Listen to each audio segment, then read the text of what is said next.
చూడండి, సమాధానము కలుగునుగా అని చెప్పాడు.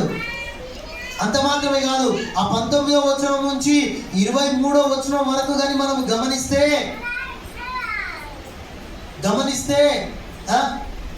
సమాధానము మాత్రమేనా? 20వ వచనంలో ఏమనుందంట?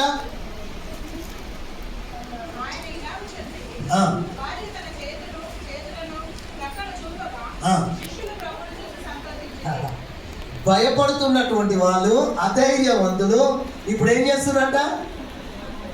సంతోషిస్తూ ఉన్నారు. అరే, ఉదయకాలం ఆయన లేచాడు అంటే సంతోషం లేదు, నమ్మకం లేదు, విశ్వాసం లేదు.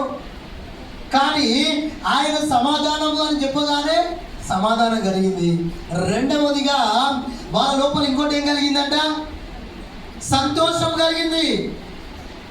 సంతోషం కలిగింది. ఆలోచించండి దేవుని బిడ్డారా, అధైర్యవంతులను ధైర్యపరిచి సంతోషపరిచింది. ఈనాడు అధైర్యంగా ఉన్నావేమో, యేసుక్రీస్తు ప్రభువుని ఎరిగావు, తెలుసుకున్నావు, కానీ ఎరుగనిది ఒకటి ఉంది. ఏంటిదో తెలుసా? ఏంటది? ఆయన పునరుత్థాన బలమును నువ్వు తెలుసుకుంటలేదు. ఆయన పునరుత్థాన బలమును తెలుసుకుంటే ఏం కలుగుతుంది? సమాధానము కలుగుతుంది, సంతోషము కలుగుతుంది. సమాధానము కలుగుతుంది, సంతోషం కలుగుతుంది. ఇంకొక మాట కూడా మనం చూస్తాం. చూడండి, 21వ వచనం లోపల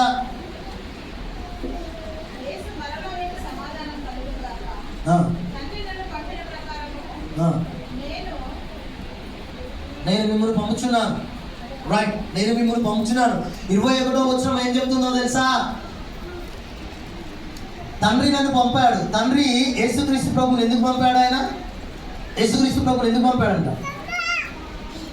లూకా సువార్త 4:18-19 వచనాలను గమనిస్తే, బీదలకు సువార్త ప్రకటించుటకు ఆయన నన్ను పంపి ఉన్నాడు, కాబట్టి నేను మిమ్మల్ని పంపుచున్నాను. ఎక్కడ పంపుచున్నాను? బీదలకు సువార్త ప్రకటించండి, సర్వలోకమునకు సువార్త ప్రకటించండి, సర్వజనులను సువార్త ప్రకటించండి, గుడ్డి వారికి బోధించండి, చెరువులో ఉన్నటువంటి వారికి బోధించండి. సువార్త ప్రకటించుటకు మిమ్మల్ని పంపుచున్నాను. సువార్త ప్రకటించుటకు మిమ్మల్ని పంపుచున్నాను. ఆలోచించండి, పునరుద్ధానుడైనటువంటి యేసుక్రీస్తు యొక్క బలము సమాధానం ఇచ్చింది, సంతోషపరిచింది. ఏం చేసిందంట? మూడవదిగా సువార్తకు పంపుతా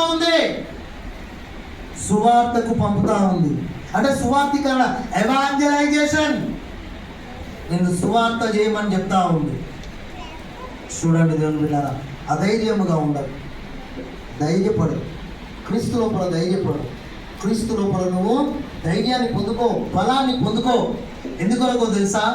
ఈ ధైర్యము వాళ్ళకి ఇచ్చిన తర్వాత, శిష్యులకు ఇచ్చిన తర్వాత ఏం జరిగిందో ఒక మాట మనం చూద్దాం. ఏం జరిగింది అసలు